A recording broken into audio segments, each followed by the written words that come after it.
어릴 때 별명 혹시 기억하시나요? 저는 어릴 때 별명이 순이 순둥이라고 해서 순이라고 친구들이 매일 놀렸던 기억이 나요. 저는 참 그 별명이 너무 촌스럽기도 하고 그래서 생각하기 싫은 별명이었는데 요즘 세상에는 그 별명을 가진 게 어떻게 보면 참 희귀한 거구나 느낄 때가 있네요. 어려서부터 저는 엄한 부모님 밑에서 자라와서 그런지 늘 위축되어 살았습니다. 시험 점수를 못 받으면 동생이랑 저는 그날 하루 종일 밥도 못 먹고 공부를 해야 했고, 그렇게 집에서 벗어나고자 했던 저는 악착같이 공부해 서울 명문대에 입학을 했습니다. 그 뒤로 집에서 나와 기숙사 생활을 했어요. 저희 집은 지방이라 통하기 어려워 제가 서울로 대학을 가고 싶었던 이유 중에 하나가 바로 저희 집 때문도 있어요. 그렇게 대학 생활을 하면서 저는 정말 이런 게 행복이었나 싶을 정도로 자유로운 생활이 너무나 행복했어요. 친구들과 밤새서 공부하는 것도 좋고 시험을 조금 못 봐도 누가 뭘 할 사람이 없고 늦잠도 잘 수 있고 먹고 싶은 것도 친구들과 함께 먹을 수 있어 타임머신이 있다면 어떤 시간으로 돌아가고 싶냐고 묻는다면 저는 자신 있게 대학생활이라고 할 수 있을 정도였어요. 근데 그 대학생활에서 저를 더 행복하게 해주었던 건 바로 남자친구였어요. 남자친구는 저랑 함께 입학한 동기로 처음에는 친한 친구였다 어느샌가 서로가 마음이 생겨 연애하게 된 케이스로 남자친구가 군대 갔을 때도 기다려줄 정도로 저희 사랑은 돈독했죠. 남자친구는 근데 저보다 더 힘들게 살아와서 제가 더 지켜주고 싶은 사람이었어요. 부모님이 사이가 안 좋아 대학생활 때 이혼하시고 남자친구는 그 뒤로 집을 나와 혼자 산다고 했었거든요. 그래서 제가 밥이나 반찬도 가서 많이 해주고 서로 가족처럼 의지하고 대학생활을 보냈습니다. 그렇게 함께 20대를 보내고 30대에 우리는 더욱 견고해진 사이로 서로 원했던 곳에 취업을 했고 안정적으로 연애를 했습니다. 남자친구가 자취를 하는데 자취방에서 자주 가서 며칠씩 있다 오고 하니까 갑자기 남자친구가 저보고 한 번은 우리 그냥 같이 살까? 라고 물어보는 거예요. 그래서 제가 지금 프로포즈야? 라고 물으니 정말 반지를 준비했더라고요. 내 인생에 결혼이 있을까 싶었는데 프로포즈를 막상 받으니 정말 몽글몽글한 마음이었습니다. 서로 나이도 찬지라 저희 집에 먼저 인사를 드리기로 해 처음 부모님을 정말 오랜만에 뵈러 갔던 날 저희 부모님은 예전에 알던 부모님이 아니셨어요. 많이 변하신 모습에 내가 너무 못되게 엄마 아빠한테 굴었구나 그때 느꼈습니다. 엄마 아빠는 인사시킨 남자친구를 너무나 좋아하셨고 그 뒤로 남자친구네 집에도 인사가기로 했어요. 남자친구 또한 집과 사이가 안 좋은지라 처음에는 그냥 간소하게 결혼을 원했지만 저희 부모님이 그렇게 하면 나중에 후회한다고 꼭 인사드리라고 당부하셔서 과일 바구니를 들고 남자친구네 아버님을 뵈러 갔죠. 뵈러 간 날 저는 정말 깜짝 놀라고 말았어요. TV에서만 보던 인테리어 집이 제 눈앞에 있더라고요. 남자친구가 맨날 친구들한테 얻어먹고 되게 짠돌이었는데 알고 봤더니 아빠가 사업체 몇 개 운영을 하고 있더라고요. 저는 작은 사업인가 보다 했는데 생각보다 굉장히 큰 회사였나 봐요. 가서 인사를 드리는데 식은땀이 줄줄 나더라고요. 남자친구는 식사 내내 시큰둥했지만 아버님은 굉장히 좋아하시는 것 같았어요. 그렇게 어머님도 따로 인사드리고 결혼 준비가 척척 되어가고 저희는 순탄하게 결혼을 했습니다. 신혼여행에 다녀와 아버님께 다시 인사를 드리러 갔을 땐 아버님의 입에서 말씀하신 소리는 그야말로 충격의 도가니였어요. 저희한테 이제 너희가 결혼했으니 재혼을 하려고 한다고 하시는 거예요. 처음에 남자친구 아니 남편이 무슨 소리냐고 갑자기 물어보니 1년 전부터 만나고 있는 사람이 있는데 그냥 간소하게 가족들만 만나서 식사하고 인사하는 자리를 가지려고 한다고요. 상대방 여자는 아버님보다 무려 10살이나 어리지만 성숙하신 분이라고 저희한테 잘해주었으면 좋겠다고 신신당부를 하셨죠. 사랑과 전쟁에서나 볼 법한 시어머니 두 분이 나에게도 생기는 건가 당혹스러움을 감출 수가 없었어요. 남편은 절대 안 간다고 내가 왜 가냐고 난리를 했지만 그래도 아빠고 이혼하시고 나서 재혼하시는 건데 자식들이 반대할 필요는 없지 않냐고 설득 끝에 그 식사 자리에 다녀왔습니다. 식당에서 처음 본 아버님의 여자친구 아니 새어머님은 되게 단아하고 고우신 분이신 것 같았어요. 미술관 큐레이터였다고 하셨어요. 그래서 그런가 불어부터 영어, 일본어까지 4개국어를 한다고 들었거든요. 정말 그 식사 자리에서 자기 가족들과 불어로 대화를 하는데 우리와는 결이 다른 사람이구나 싶었습니다. 그래도 다행인 게 남편이 시댁에 자주 가지를 않으니 새 시어머니와 그렇게 자주 마주칠 일은 없겠지 싶었죠. 근데 제 생각과 정반대로 돌아간다고 해야 할까요? 새어머님이 남편이 아닌 저한테 전화가 오는 거예요. 물론 며느리는 맞지만 식당에서 처음 본 게 다인데 저보고 전화와서 점심 식사를 우리 여자들끼리만 하자고요. 그렇게 말씀하시는데 안 나갈 수도 없고 해서 회사에 반차를 내고 새 시어머님을 뵈러 갔다 왔어요. 카페에서 새 시어머님을 기다리는데 저기서 걸어오시는데도 의상이 꼭 영국 황실에나 있을 법한 옷을 입고 나오신 거예요. 사실 좀 그 모습이 웃겨가지고 저도 모르게 컥 했는데 그걸 보신 것 같더라고요. 민망해서 바로 식사를 시키고 먹고 있는데 새 시어머님한테 전화가 온 것 같더라고요. 전화 내용이 불어로 얘기하는 것 같았는데 저는 잘 모르니 그냥 밥만 먹고 있었어요. 그런데 저에게 아, 우리 새아가는 불어 잘 모르지? 라고 물어보시는 거예요. 그래서 영어는 스터디 모임에서 많이 해서 하는데 불어는 배운 적이 없어서 잘 못한다고 라고 했죠. 그랬더니 저보고 자기랑 대화를 하려면 불어를 배워야 한다고 밥 먹고 불어책을 사러 가자고 하는 거예요. 제가 하는 직종과도 불어는 전혀 다른 분야인데 제가 새 시어머니랑 이야기하려고 불어를 배울 건 아니잖아요. 그래서 제가 지금 일이 너무 바빠서 무언가를 배울 시간이 많이 없다. 시간이 나면 배우겠다 했는데 지금 자기가 두 번째 부인이어서 시어머니로 생각을 안 하냐고 갑자기 저를 빤히 보며 물어보시는데 이건 대놓고 저를 놀리시는 거 아닌가요?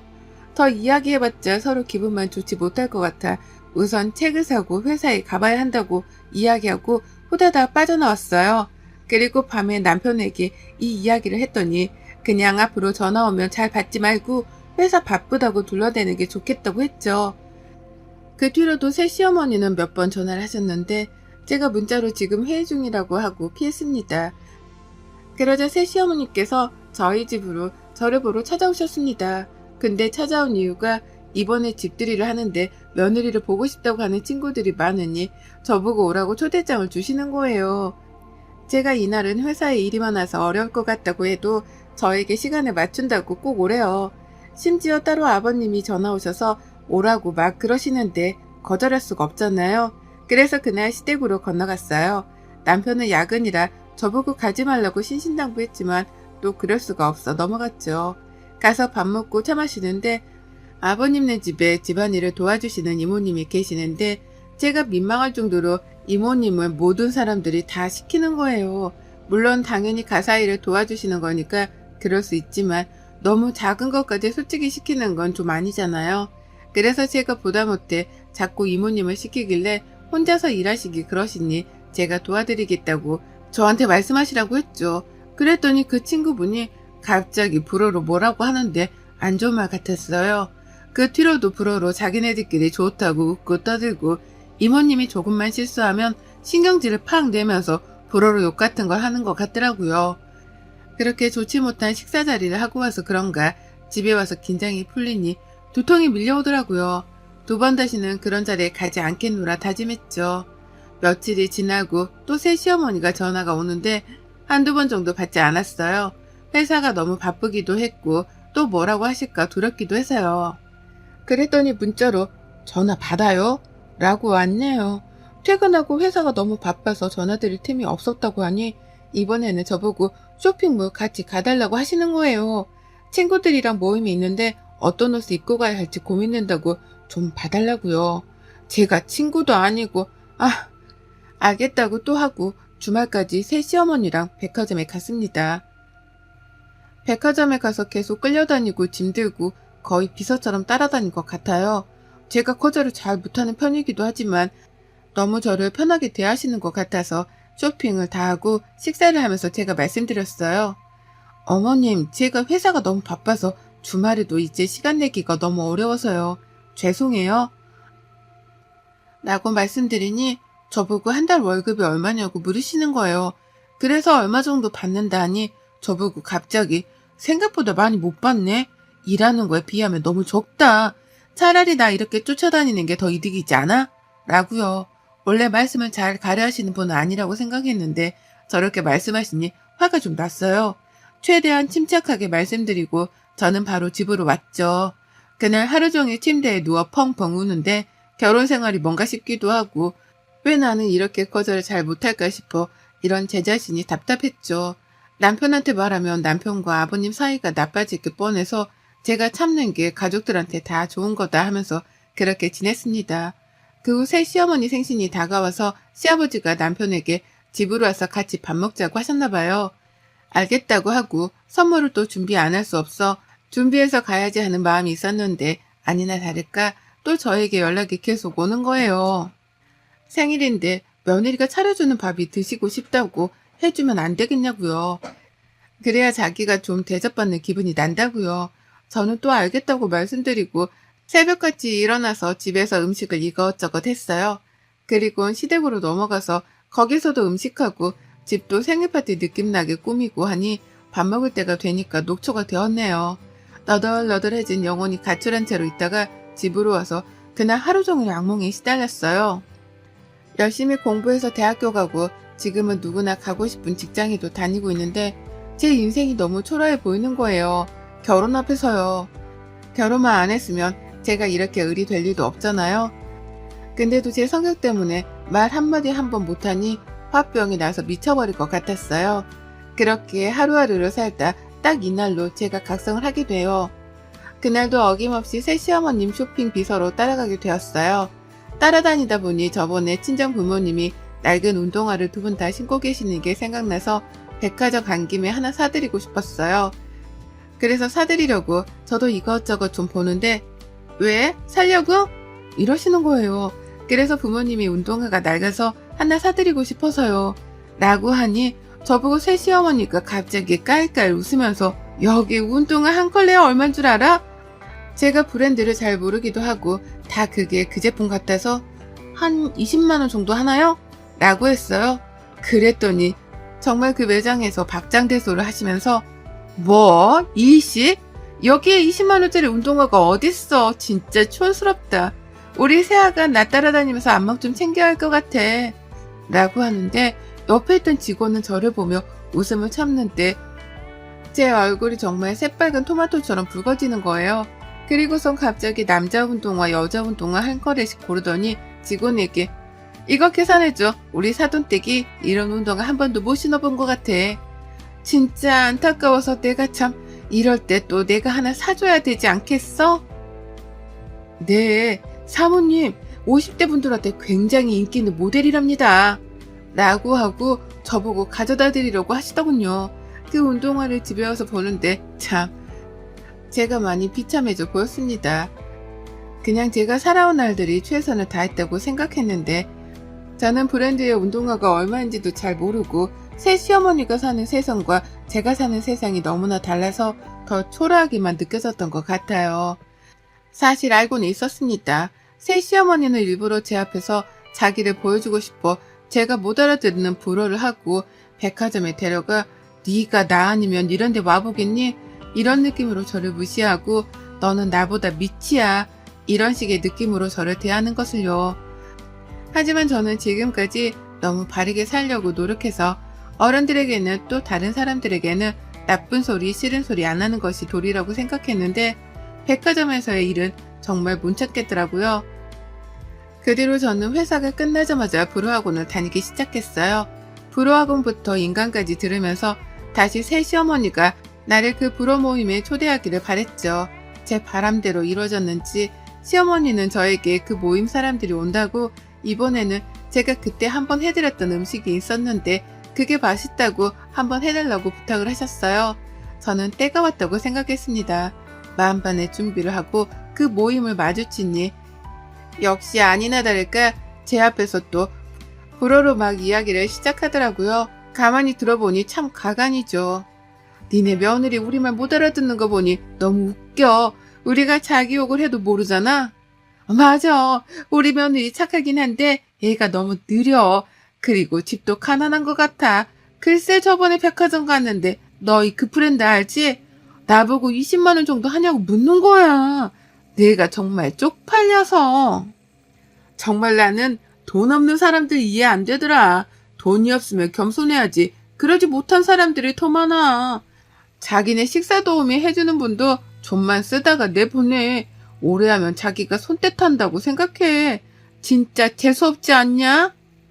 아니, 나는 내 보내고 싶은데 우리 그이가 이모니 음식 솜씨가 좋다나 뭐라나 자꾸 그런 소리만 늘어놓니 지금 좀 꼬시고 있어. 이런 류의 이야기를 계속해서 이어가더라고요. 저는 계속해서 그냥 듣고만 있었어요. 고개 숙이고 밥 먹고요. 그리고 갑자기 강남에 정말 비싼 와인바가 있어요. 거기는 예약을 해도 몇 달을 기다려야 하고 룸에 들어가서 먹으려면 VIP만 되는 곳이거든요. 근데 시모 친구 한 명이 거기 와인바에서 일하는 사람이 자기 지인이라고 오늘 좀 한가해서 룸을 못 가고 그 바로 되어 있는 긴 테이블 있잖아요. 거기는 갈 수 있을 것 같다고 갈래? 라고 물어보더라고요. 저는 잘 안 따라가지만 이번에는 무슨 이야기를 하나 따라갔어요. 따라가서 앉으니 그때부터 거기서도 자기네들끼리 불어로 대답하고 불어로 이야기해요. 근데 그 이야기의 80%가 아마 남욕이라고 보시면 될 것 같네요. 근데 와인을 따라주다 와인이 좀 손에 흘렸는데 직원이 실수한 건 맞지만 갑자기 새 시어머니가 와인잔을 바닥에 쾅 하고 던지는 거예요. 그러면서 불어로 이야기를 하는데 안 통하는지 한국말로 막 따지더라고요. 그랬더니 그 매니저가 와서 죄송하다고 다른 와인으로 바꿔드리겠다고 새롭게 와인을 가지고 와서 먹는데 그때 시어머니가 한 말이 아직도 안 잊혀져요. 쟤네는 멍청해서 내가 일부러 깬지도 모를 거야. 솔직히 저 와인 맛이 별로라 다른 거 먹고 싶었는데 2개 다 지불할 필요 없으니 하나는 깨트리면 우리가 돈 안 내도 되잖아? 저 와인 한 병에 얼만데 맛있게 먹는 게 좋지. 그러니 일부러 와인잔을 깨고 새로운 와인을 받으려는 수작이었습니다. 참 보고 있는 내내 웃겨가지고 있는데 누군가 저를 툭툭 치더라고요. 너 민정이 아니니? 결혼식 때 보고 안 그래도 어제 너희 아빠랑 네 얘기했는데 여기서 딱 만나네. 아빠 오랜 친구분이셨어요. 저도 너무 반가워 인사를 하니 매니저들부터 다 저를 쳐다보았죠. 그렇게 인사를 드리고 다시 앉는데 저보고 시모가 누구냐고 묻더군요. 아빠 친구분이시라고 룸 가고 싶으면 매니저한테 얘기한다고 하니 들어가실래요? 라고 하니 무슨 말도 안 되는 이야기를 하냐면서 비웃는 거예요. 더 이상은 안 될 것 같아 저도 불어로 얘기했어요. 그랬더니 정말 시어머니부터 그 친구들까지도 저를 빤하게 쳐다보더라고요. 아랑곳하지 않고 불어로 정말 다양하고 많은 문장과 단어를 써서 이야기를 했어요. 그 이야기는 니네가 불어를 하는 거 발음도 틀리는데 어디서 자꾸 불어로 사람 무시하려고 하냐고 라고 하니 다들 어버버 하더라고요.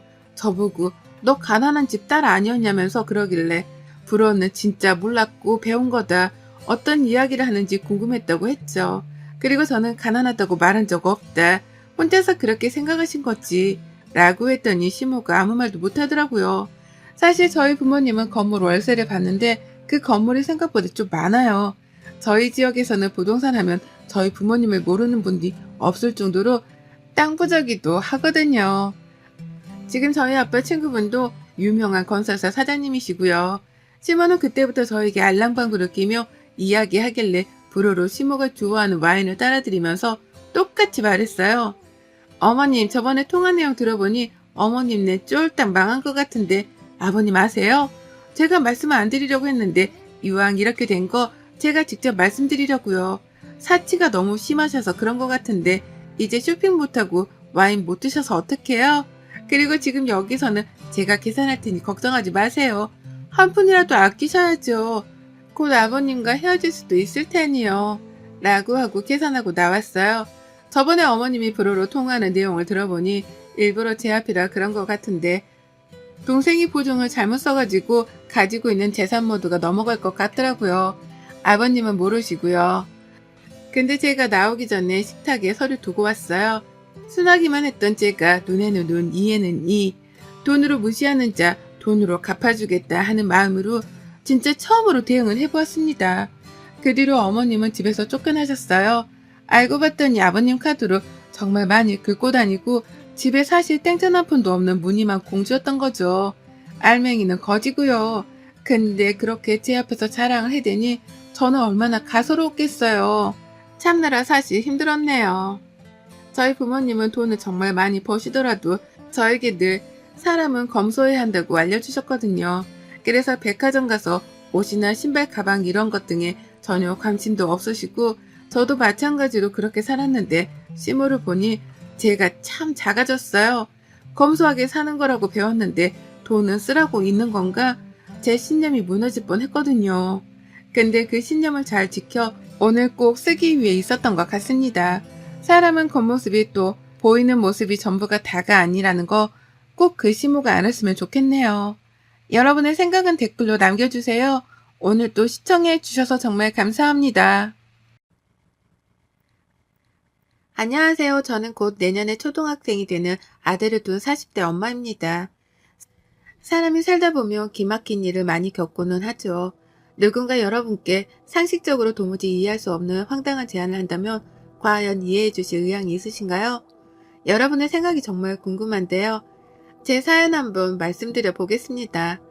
저는 심리센터에서 근무를 하고 있는 상담실장이에요. 마음을 다쳐 아픈 분들을 위해 노력을 하고 있습니다. 제 남편을 바로 저희 병원에서 만났어요. 남편은 제가 생각한 것 이상으로 굉장히 아팠던 사람이었습니다.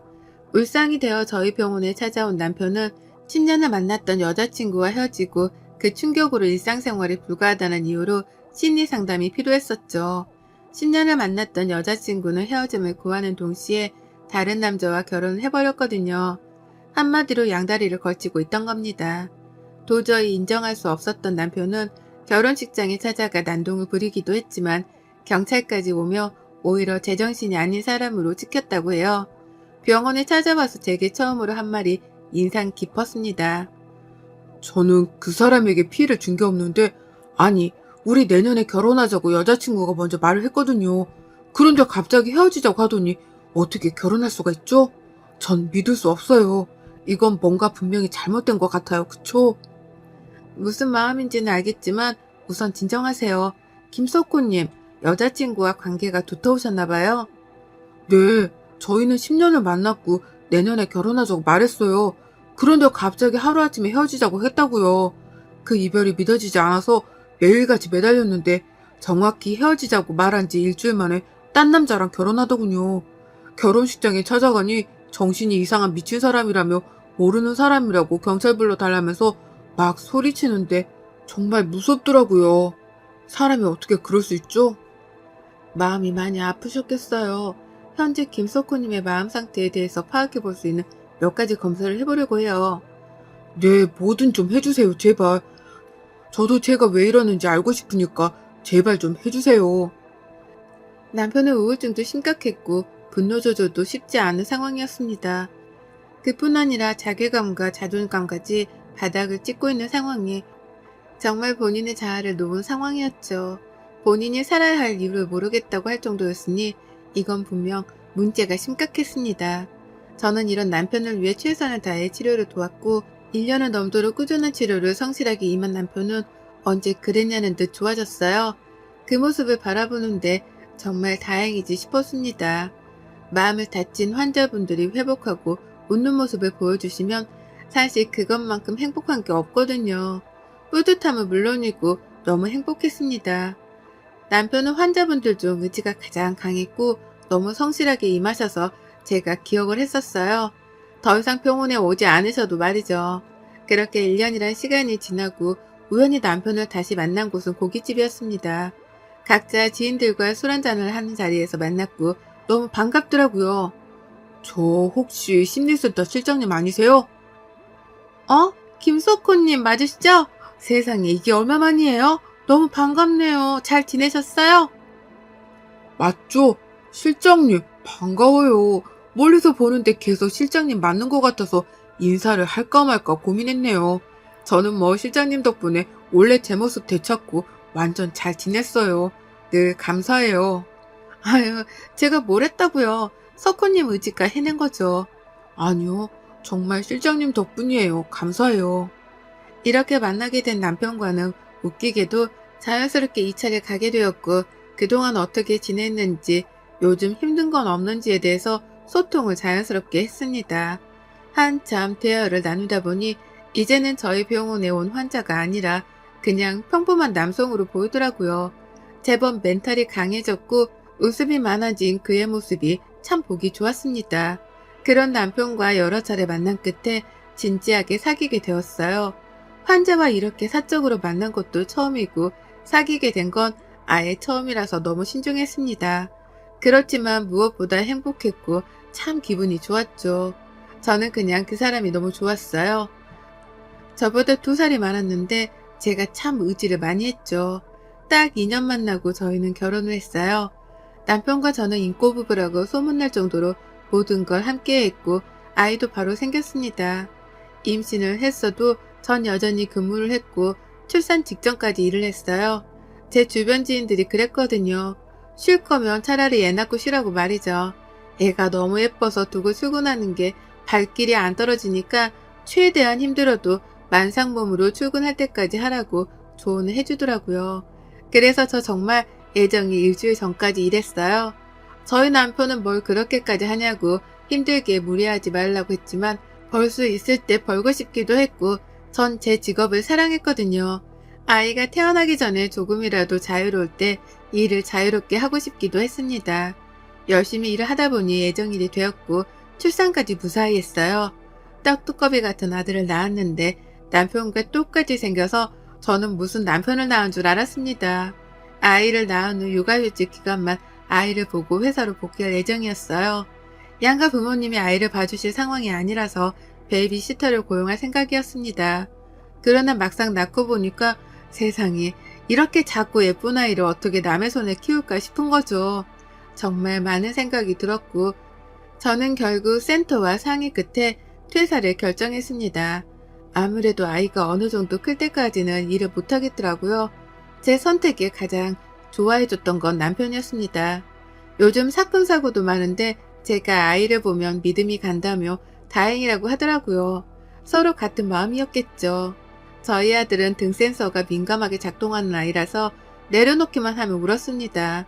하루 종일 안고서 어르고 달래는 게 결코 쉽지 않았고 너무 힘들었어요. 또 얼마나 보채는지 진이 다 빠졌죠. 그래도 다행인 건 남편은 퇴근과 동시에 남편이 집에 오면 아이를 봐줬어요. 제가 아들 보면서 살이 너무 빠져서 그 모습이 안쓰럽다며 최대한 함께 육아를 해줬습니다. 남편이 아이를 함께 봐주다 보니 아이도 아빠에 대한 거부감 없이 잘 따르는 편이었고 덕분에 저는 못 잔 잠을 푹 잘 수 있었어요. 내색하지 않아서 그렇지 남편도 정말 힘들었을 겁니다. 내내 일하고 와서 새벽까지 애 봐주고 겨우 잠드는 게 어디 쉬울까요? 그런 남편에게 고마워서 저녁은 꼭 거하게 차려놓는 편이었습니다. 아들을 정말 어르고 달래서 말이죠. 고기와 생선을 참 좋아하는 남편이라 꼭 그렇게 차려주곤 했어요. 저희가 이렇게 서로 잘하면서 살다 보니까 시모도 별다른 잔소리를 하지 않으셨고 참 예쁘게 잘들 산다고 칭찬을 해주셨습니다. 그게 너무 감사하기도 했어요. 시모 눈에도 제가 애 키우면서 자꾸 살 빠지는 게 보이니까 명절이나 시댁 행사가 있을 때 굳이 저를 부르지 않으셨고 최대한 시모 혼자 알아서 다 하시려고 하셨죠. 그 덕분에 저는 특별히 시집살이 같은 것도 없이 정말 편하게 지냈습니다. 오히려 시댁에 가면 더 편했어요. 애만 보면 밥 주고 치워주시니 얼마나 편합니까? 그래서 전 시댁 가는 걸 좋아했습니다. 남편과는 트러블도 없었고 그냥 저희는 너무 잘 지냈어요. 아이가 3살이 되었을 무렵 평온하던 저희 집에 큰 사건 하나가 터졌습니다. 아이를 재우고 옆에서 제가 깜빡 잠이 들었고 새벽에 깨서 안방으로 가려고 나섰어요. 그런데 안방에서 자고 있는 줄 알았던 남편은 방을 서성이며 누군가랑 전화를 했죠. 남편 목소리밖에 들리지 않았는데 전화 내용이 심상치 않았습니다. 소라, 정신 차려봐. 너 술을 대체 얼마나 마신 거야? 지금 시간이 몇 시인 줄 알아? 어디야? 집에 갈 수 있겠어? 혼자 있는 거야? 대체 그 자식이 너한테 뭘 어떻게 한 거야? 어? 민주는 어디 갔어? 왜 혼자 있는 건데? 너 정말 이럴 거야? 나 속상해 죽는 거 보고 싶어? 아, 너 어디야? 말해. 내가 지금 갈게. 알겠다고, 간다고, 지금. 윤솔, 너 정말 이제 와서 이러는 거 웃긴 거 네가 제일 잘 알지? 우선 갈 테니까 주소 보내. 누가 봐도 취한 여자랑 전화를 하는 듯 했고 새벽 3시에 그 여자를 만나러 가겠다는 남편의 모습은 너무 놀라웠습니다. 절대 그럴 사람이 아니거든요. 저는 꽤 당황스러웠지만 침착하게 남편의 뒤를 쫓아가기로 결심했습니다. 급하게 아이방에 홈 카메라를 여러 각도로 설치한 후 동네 언니에게 톡을 보내놨어요. 언니네 남편이 새벽 5시 출근이라 아침 준비를 곧 해야 해서 일어날 시간이거든요. 그래서 혹시 몰라서 아이가 깨면 집에 가봐 달라고 부탁을 했습니다. 남편은 서둘러 옷을 챙겨 입고 살금살금 집을 나섰고 저는 뒤쫓아 나갔어요. 거리를 두고 남편을 쫓아갔고 도착해보니 한 여자가 길에 앉아있더군요. 남편이 다가가자 그 여자는 남편을 끌어안으며 오열을 했고 뽀뽀까지 했습니다. 오빠 진짜 보고 싶었어. 역시 나는 오빠밖에 없나봐. 나 오빠랑 그렇게 끝내고 벌 받았나봐. 나한테 다시 와. 그럴 거지? 응? 내가 기다릴게. 응? 나 정말 오빠 없이 못 살겠어. 우선 집 주소 말해 데려다 줄 테니까 너 지금 너무 취했어. 같이 있자. 집에 가지 말고. 어? 여기 바로 뒤에 호텔 있어. 소라, 솔직히 말할게. 뜬금없이 새벽에 술 취해 전화 와서 이러는 거 나 좀 당황스러워. 내가 그럼에도 불구하고 여기까지 한 걸음에 온 건 너를 잊지 못해서가 아니라 내가 너를 너무 잘 알잖아. 길바닥에서 뭔 일이 날 것 같아서 온 거야. 너 어차피 내가 올 때까지 안 갈 거잖아. 응. 그럼 호텔 가야지. 움직일 것도 알지? 나 집에 안 가. 오빠랑 같이 있을 거야. 너 정말 이럴 거야? 너 그렇게 한순간에 사람 버리고 떠나놓고 이제 와서 왜 그러는데? 너 때문에 1년 동안 나 병원 다녔어, 알아? 제정신으로 못 살았다고, 미친놈처럼 지냈다고. 이제야 좋은 여자 만나서 좋은 가정 꾸리고 행복하게 잘 살고 있는데 왜 이래 정말? 왜? 내가 행복하니까 배 아파? 응, 배 아파. 처음부터 김석호는 윤설이고 윤설은 김석호였어. 그걸 내가 잠깐 놨지만 우린 충분히 회복할 수 있다고. 그렇게 만들 거고 오빠도 결국 나한테 올 거야. 그럼 나만 호텔에 데려다 줘. 정말 힘들어서 그래. 전 정말 손발이 다 떨렸습니다. 1년 동안 남편을 괴롭혔던 인물인 10년 만난 전 여친이 눈앞에서 남편을 꼬시고 있는 걸 목격했어요. 그런데 그 현장을 덮치지 않았습니다. 덮칠 만한 이유가 없었거든요. 우선은 침착하게 저들을 감시하기로 했죠. 호텔에 내려주고 집으로 갈 거라고 굳게 믿었으나 남편은 호텔 룸까지 전 여친을 데려다 줬고 1시간, 2시간이 지나도 나오지 않았습니다. 곧 아들이 깰 것 같아서 집으로 우선 향했고 뜬 눈으로 밤을 지새웠네요. 남편이 일어나야 하는 시간인 오전 7시가 되도록 남편은 오지 않았습니다. 그날따라 아들도 늦잠을 자더라고요. 엄마가 속상한 걸 아는 건지 말이죠. 저는 도저히 맨정신으로 있을 수가 없어서 그 이른 오전부터 맥주 한 캔을 원샷했고 남편을 기다렸습니다. 전화를 해볼까 했는데 거짓말할 기회를 주는 것 같아서 하지 않았어요. 그리고 8시가 되었을 때 남편은 허겁지겁 집으로 들어왔고 저와 눈이 딱 마주쳤죠. 깜짝아. 여보 일어났어? 놀랐지? 어디 갔다 와? 출근하다가 두고 간 게 있어서 다시 왔어. 나이가 들었는지 요즘 자꾸 깜빡깜빡해. 당신이 언제부터 출근용을 입고 출근했어? 내가 정확히 4시에 일어났거든. 그때부터 지금 8시까지 어디서 뭐 했는지 말해. 무슨 소리를 하는 거야. 나 출근하다가 잠깐 온 거라니까. 옷은 오늘 조금 편하게 입은 거야. 마지막 기회야? 새벽부터 지금까지 어디서 뭐 하고 왔어? 여보, 정말 왜 그래 오늘? 무슨 일 있는 거야? 저는 남편에게 제가 찍은 동영상을 카톡으로 보내줬고 보라고 했어요. 그걸 본 남편은 깜짝 놀라며 제게 말했습니다. 여보, 그게 오해하지 마. 나 정말 아무 일도 없었어. 소리가 못 가게 해서 그런 거고 열받아서 와인 마시다 깜빡 잠들어 버린 거야. 정말이야, 믿어줘. 여보, 나 심리센터 실장이었어. 거짓말 할 거면 티 안 나게 해야지. 뭐하니 지금? 하나씩 말해줘봐. 술 먹고 깜빡 잠들었던 사람이 머리에서 샴푸 향이 나네? 아침에 가본 것도 아닌 것 같고, 그치? 그뿐이야? 당신 지금 팬티 뒤집어 입었고 안에 티도 뒤집어 입었어. 뭐가 그렇게 급했니? 온몸으로 티를 대면서 믿어줘? 웃기고 있네. 여보, 진짜 잘못됐어. 내가 미쳤었어. 정말 미안해, 여보. 미안해. 응, 아니야. 미안할 거 없어. 당신이 즐기고 싶어서 즐긴 건데 왜 나한테 미안해? 아빠 없이 클 내 아들한테 평생 사죄하는 마음으로 살도록 해. 자, 이거 당신 짐이니까 가지고 나가. 서류는 어머님 댁으로 보낼게. 저는 남편에게 이혼하자고 했고 남편은 울고불고 제 다리를 잡고 매달렸습니다. 그런 남편은 확 뿌리치고 안방으로 들어가 문을 잠궈버렸죠. 그러자 문을 막 두드리며 남편을 매달렸고 저는 시모에게 전화를 했어요. 혜연아, 이 시간에 무슨 일이야? 어머님 영상 보냈는데 그거 보고 다시 전화 주세요. 저는 시모에게 저것들이 찍힌 영상을 보냈고 그걸 본 시모는 바로 전화가 왔습니다. 이런 미친 게, 혜연아, 우선 침착해라. 내가 천연 만나서 머리채를 잡고 아주 다 뜯어 놓을 테니까 너 걱정 마. 알겠지? 아니요, 어머님. 지금 저희 집으로 오셔서 이 사람 좀 데리고 가주세요. 전 다른 거 몰라도 애도 있는 인간이 바람피는 건 용서 못해요. 바로 이혼이니까 데리고 가주세요.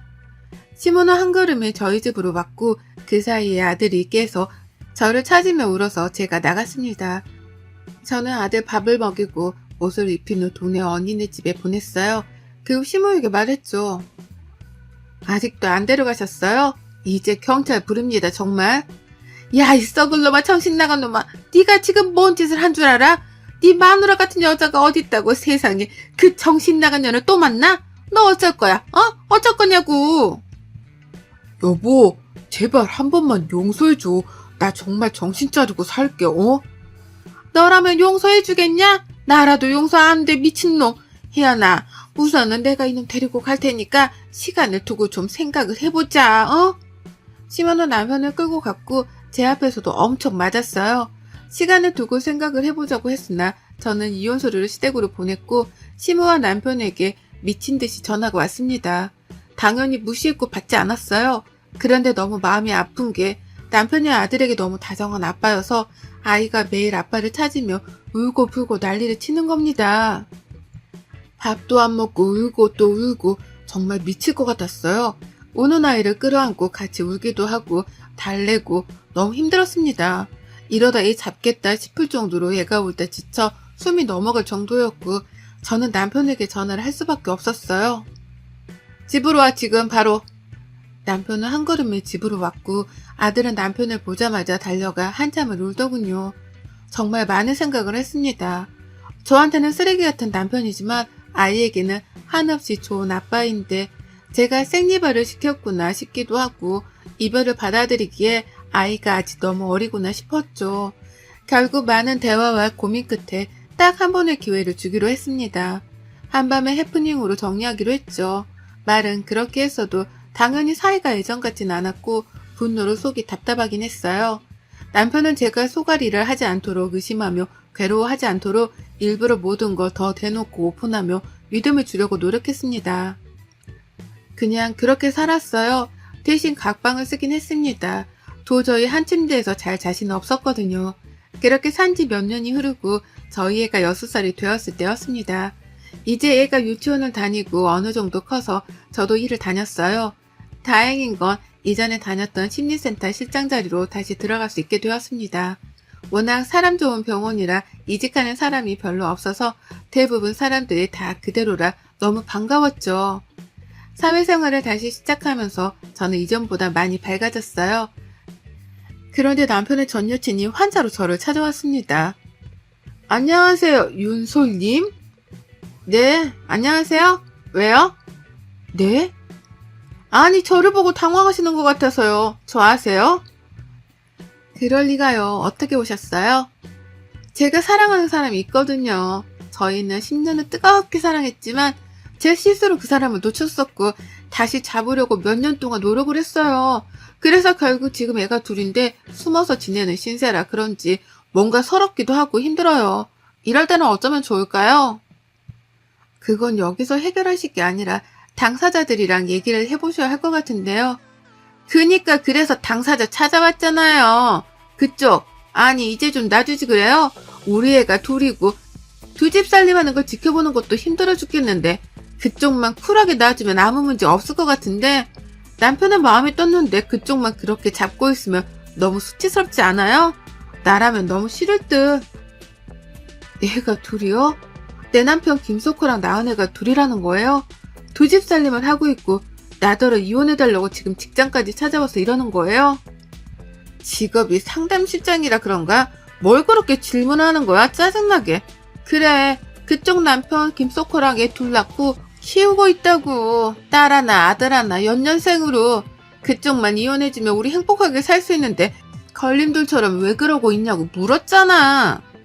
상담실은 혹시 모를 상황을 대비해서 사전에 고지 후 녹음을 합니다. 역시 사전에 고지가 되었는데 그걸 몰랐는지 술술 말하기에 저 내용은 모두 녹음이 되었고 전 저 여자를 쫓아낸 후 바로 뒤쫓아 집 주소를 알아냈고 쳐들어갔어요. 가서 사진과 영상을 다 찍었고 모든 증거를 확보한 후 대형 로펌에 가서 이혼 소송을 맡겼습니다. 헤어질 때 헤어지더라도 제가 뜯어먹을 수 있는 게 있으면 다 뜯어먹어야 열이라도 덜 받죠. 사진 찍을 때 혹시 몰라 애들 칫솔도 다 들고 나와서 유전자 검사를 의뢰했는데 이게 무슨 일입니까? 둘 다 남편 친자가 아니더라고요. 아마 남편은 모르겠죠. 호구가 또 호구짓 한 거지 뭐.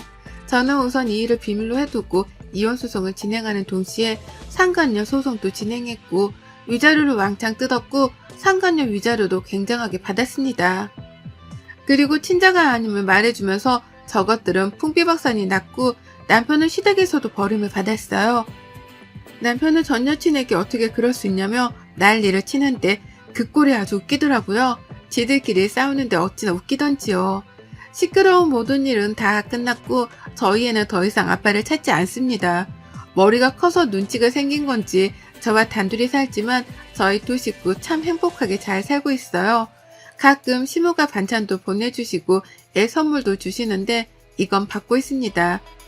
본인 자식인 남편과 연을 끊었는데 손자라도 챙길 수 있게 해주자 싶어서 별말 하지 않고 있어요.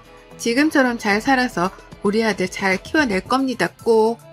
여러분의 생각은 댓글로 남겨주세요. 오늘도 시청해주셔서 정말 감사합니다.